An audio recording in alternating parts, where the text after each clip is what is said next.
Hello, everybody. Happy Sunday. I'm so happy and grateful to have Dr. Aneesa Majid here with me. Hi, Aneesa. Hi, Elsie. How are you? Thank you for being on with me all the way from Chicago, earlier than where I am in New Jersey. Aneesa, I was really impressed with you on the recent podcast that I saw, Women's in IR. I know you're a governing council member of this group, and you're very inspiring. Let me just introduce you to her. She's the president of No Limits Radiology, which I think is perfect title for her because she shows that there's no limits to what we can do. She was not only a chairperson of the radiology group in 2 hospitals in Texas. She started her own private practice company for which she was where she was for several years, and now she started her own IT company not that long ago, but it's and she keeps going. And so now let me just show you. She's the CEO of Zipperad Incorporated, and I'll let her talk to you about that. And she's the president of No Limits Radiology. Aneesa, thank you so much for being here. I can't wait to hear your story and some recommendations that you have for people out there, not only in training, because there are some people listening who are in training and trying to figure it out, but also people who have been in practice and trying to get unstuck in where they are. And you're the type of person who just makes it happen. You're not happy with where you are, or you feel like you're not making progress, and then you keep going. So can you just tell us a little bit about your story? Sure. So, my story started as soon as residency. I started in general surgery, and then I ended up in radiology and going into interventional radiology. And so that should be the first thing, that just because you think you're going into one field, that may not be where you end up. And it's not a problem to switch. Everybody thinks that it's like, oh, it's going to be so hard. But, I switched after 2 years into radiology to do interventional radiology. And so for anybody who's out there who's listening in the training program, it seems like choosing the specialty and what you're going to match in is this massive, huge decision. And it is, but it's not the end of the world. You might get in there and it's not what you expected. And we saw that as we went through medical school, right? There were plenty of people who thought they were going to be doctors, and they got to second year, third year, and they're like, no, this doesn't work for me. And that's really kind of the key question. What works for you? Exactly. Do we even stop to think about that, Aneesa? Right. We don't, because we're always on a path, right? You have to go through 4 years of high school, and then you got to go through 4 years of college, and then you got to go through 4 years of med school, and then you got to go through residency, and then you're going to get a job, and then you're going to make this much money, and then you're going to be a partner. And that's really kind of not how life kind of goes, and it's great if that's how it worked for a lot of people. But, we're always evolving. And so, my experience is that, I went into interventional radiology and we did the fellowship and I got a job. And I think there are 2 things. I think that one, nobody really talks to us about what a job is. What do you want out of that job? What does that need to do for you? It is ultimately just a job. We seem to think that, like, as soon as we get our job, everything's going to be okay. And it's not necessarily. There's still a lot of juggling that needs to happen. And then the second thing is that we're always evolving. Like, I look at things in 5-year plans, and I'm in the startup world, so I kind of look at things in the startup world thing. And so the first couple of years, you're kind of figuring it out, and then you kind of get your steps. And then by year 3, you're starting to run. Everybody knows you. You've established yourself, and you're getting better at your craft. Usually around 5 years, you're kind of established and you're running. So then what's next? And we stopped kind of asking what's next as soon as we finish getting our training and getting a job. And there's always a what's next. It might be that it's leadership in your group. It might be that it's leadership in the hospital. It might be that it's, investing in other things. But there's always a what's next of, you've learned stuff, you've moved on, and then you kind of go. Right. And so for me, I joined a practice, and it didn't work for me. It wasn't the right environment. I couldn't grow.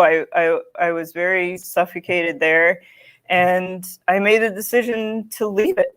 And it's a hard decision. I'm not saying that it's easy. It's a hard decision. You know, joining a practice is like getting married. Leaving a practice is like getting divorced. The longer you've been there, the harder it is. But you know, it wasn't working. I wasn't happy. I was exhibiting some signs of like going into like a little bit of depression. I didn't want to go to work. And you shouldn't feel like that you are stuck there, because there's plenty of options. And it might be to go and try and join a new practice. It might be to do what I did, which was to do locums, to kind of take a break and be like, what do we need to do here? What do we really want? But a lot of times we don't, you know, people leave practices at a ridiculous rate. They leave their first practice, it's like a 90% attrition rate. And so everybody feels like that's a failure, but it's not. You've learned something. You've learned what you want. You learn where you want to go. And so for me, it was that I wanted to go into a practice where it was more IR focused, that I could build an oncology practice. And then I found that. Aneesa, why do you think there's a 90% attrition rate? Why do you think 90%? I think we do a very poor job training our trainees of like what to look for in a practice. I think we do a poor job of talking to them and saying, you know, define what you think is your ideal job, you know, and then ask those questions when you go to the interview, because the interview process is a dating process, right? Yeah, right. Like it's a dating process, and everything is going to be based on the relationship you build in that process, right? You're trying to get to know them, they're trying to get to know you. It's not all on you to impress them. They need to impress you too, to see if this is a match. You know, we go through a match for residency, and sometimes that match doesn't work out. It really just doesn't. You're at the wrong program or whatever. And you talk to people then and try to find the right program, and or some people don't match, you know, but that doesn't mean that they don't have options to try to get there again. It might take a longer road. And we just do a really poor job of saying, well, what do you want? You know, how much time do you want to spend with your family since you haven't spent it with them during residency? You know, what are the hours? Your 20s. Yeah, and you lost your 20s. We just don't talk to people about that. We spend a lot of time nowadays talking about how to negotiate, but if you don't know what you want, you can't be an effective negotiator. Exactly. It starts from number one is being self-aware of what you want, what your passions are. I totally agree. And if what about for those who are in practice and who've been in practice for a long time, feel, you know, stuck, feel burnt out, not happy with their profession? How did you make that leap? You know, like you said, it's not easy, but maybe it got easier when you did it the second time. How do people do that? The first thing is to think about, what is it that's making you unhappy? Is the opportunity to fix it at the practice? You should never, you know, it seems like I leaped, but there's always time of thinking about how to jump, you know? So, you know, can it be fixed there? Because it sucks to move. I don't like moving. Nobody likes moving. And again, like I said, it's, you know, the entanglement to disentangle, particularly if you're a partner in a firm or something like that, that's a big deal. If you're married and you have kids and, you know, what that lifestyle change would be, all of these things have to be thought about. So the first thing is to really be like, what is it that's the problem? Is it that it's you don't have enough help? Is it that you can't convince them in IR? Let's take IR because that's my framework, to have a clinical practice. Is it, you know, is it a process issue? Is it that you're doing too much that you shouldn't be doing? Well, those are things that you can start working through and start figuring out how to make the argument to make it better. And it takes time and it takes effort, but you shouldn't feel like I just can't. Right. You know, Right. like the worst thing Absolutely. you could say to me is this is just the way we've always done it, and that's just how it's going to be. Well, then you're probably in the wrong practice. You're Right. probably in the wrong situation, because if people are just going to be stuck in their ways and they're not open to change, then and you are, well, then that's a sign that maybe this isn't going to be a long-term thing. I think also as physicians, we're so used to having things handed down to us that we didn't really have a chance to think for ourselves. We don't take responsibility. And I know this from personal experience, we don't take personal responsibility for our lives, and we start blaming things outside of ourselves. And that's not going to make anything better. I mean, maybe you can make some incremental changes by trying to negotiate, trying to collaborate. But if you're not really true to who you are and your values and what you want to do and your passions, and saying, you know what, I don't need to have this environment is not for me, and you really ground yourself and understand who you are, because we don't learn that as physicians. We're so used to having things handed to us, and instead of saying, administration is doing this to us, why are they doing this to us? And the government hates us. Right. I mean, that's by design, though, right? But that's by design. The system is made by design to do that. The system Exactly. is siloed. The system is siloed to do that. And we see now with the pandemic all the flaws. I say that the system was held together by glue and newspaper prior to the pandemic. We knew the fractures, we knew where it was, and the pandemic just opened it up. And when you open it up and you see the corporate profit over patient system, then everybody's a widget, right? We always talk about, oh, healthcare should be more like business. Well, look at it. It is a business, and everybody's a widget, and doctors are widgets too. But I think we are now at a point where we can say what the value is to having doctors lead healthcare again. Yep. And some of that is to say, this is how the delivery of care has to happen, right? And no one needs to accept the fact that you're a widget, because we come with all, particularly now, we have the standing to say, if you had doctors in this leadership positions, we wouldn't be short of PPE. If you had listened to doctors, and we see this all the time in the news now, if you had listened to doctors, listened to epidemiologists, listened to everybody, Fauci and everybody else, we wouldn't be in this position. That's right. So I think we have that to say. But even pre-pandemic, you come with expertise that are about the delivery of care. And if you can say that this is how it's better to deliver the care, and this is how it's better for doctors and everybody on the team down, because everybody has value in the system. The system is designed right now to not value anybody, because you're all widgets, right? And so it's really about, for physicians who are in their place right now and feel like they're stuck, or feel like it's like nobody's listening and all this stuff.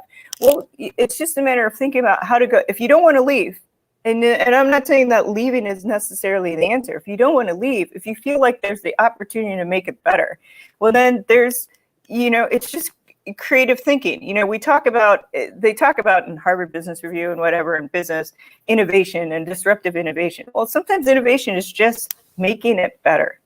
Right. That's innovative enough for that situation. Absolutely. How do we make it better? But the thing is that even if, say that doesn't work, leaving does not necessarily mean disrupting your whole life. There are other options, like take primary care, right? Maybe it's to join direct primary care, which is a different practice situation. Maybe there's no direct primary care in your area. So you have the opportunity to start that. And people have done that. So physicians have left. And I think more and more you're seeing during this pandemic, people saying, this wasn't working for me, I'm not going to do it. Yeah. And a lot of it comes down to, are you feeling like you're valued? But the reality is, it's very expensive for a hospital or a corporation or a group to replace staff. Yeah. And so the more you can make the argument that it's going to cost you more than it does to make these changes and keep the people who are here, I think that's also an argument that needs to be put forward. So Aneesa, thank you so much for this. You some great comments. I love your ideas. Let's conclude by what would you say top top 3 things that someone needs to do if they feel stuck right now and they don't even know where to go, what should they do? So the top 3 things are, first of all, figure out what you want. Like, what is it that you want? It's not enough to say, I don't like what's going on, or I'm stuck, or whatever. You have to figure out, well, what would make it better? In the current environment, what would make it better? Is it staffing? Is it hours? Is it help? Is it another person? What would make it better? And then ask for it.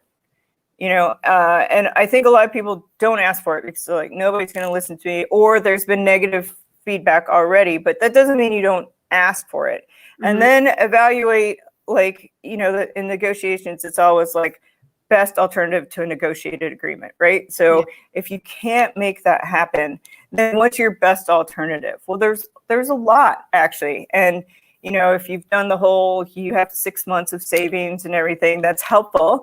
But you can usually find, people are always like, I won't be able to make this pay and all this stuff. But you'll find that there's a lot of options for physicians out there.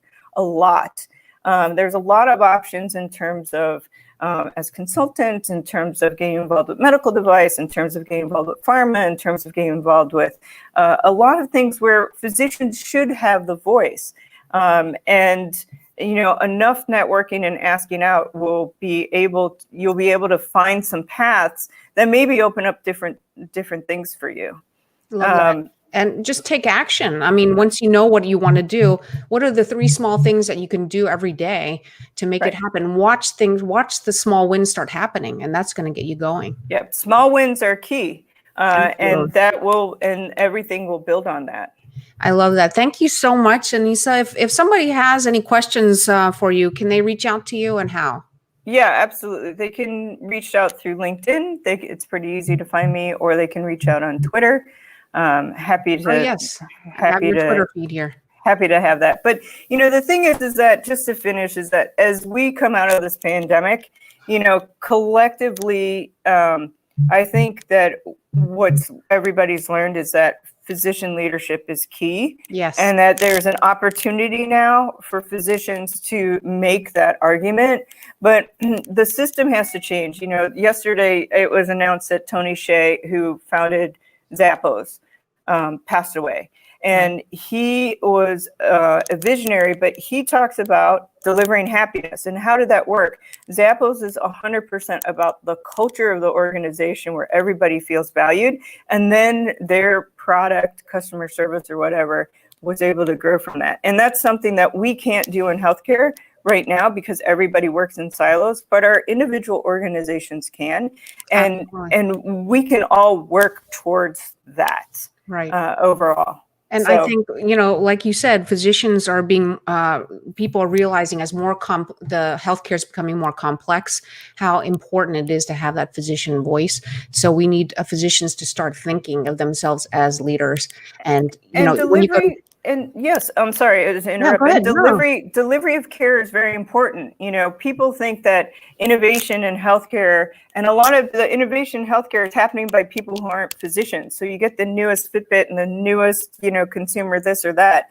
But, I'm the CEO of ZipRad, and ZipRad came because the founders said, we own an imaging center, and this is not the easiest way to get our orders in and our prior auths in.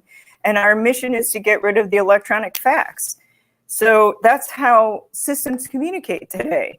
And there's something in everybody's life as a physician where you can improve the delivery of care, which, it's like this, anytime you think there's got to be a better way, there probably is, and you probably know it, and you can make that way and make it better. So I never thought that I would be the CEO of a tech company. I didn't think that startups was my world, but we've gone down this path, and you learn a lot of things, and you just evolve and get better to do it. All of it relates back to your everyday. Absolutely. And, just get curious and then just inquire, start networking, start doing something that you haven't done before. Get outside of your common habits of what you've been doing and stretch yourself a little bit and watch things happen. So thank you so much, Aneesa. You're welcome. And I just want to conclude by saying, if you're a physician leader and you have a story to tell, because we need to help each other and we need to share these stories with one another, with our residents, our medical students, practicing physicians, please contact me. Here's my email, info@drelsieco.com. And you can also, for those, the other thing is I am going to be starting another course, and you can find that the course on leadphysician.org. The last thing is I am going to be putting some free webinars together about how successful people think and how successful physicians, from having talking to people just like Dr. Majid here, how they've done it. So come listen, come join my Facebook group. I would love to have you there. I'd love to have some discussions, and thank you so much for listening. Thank you, Aneesa. Thank you. All right. Goodbye, everybody.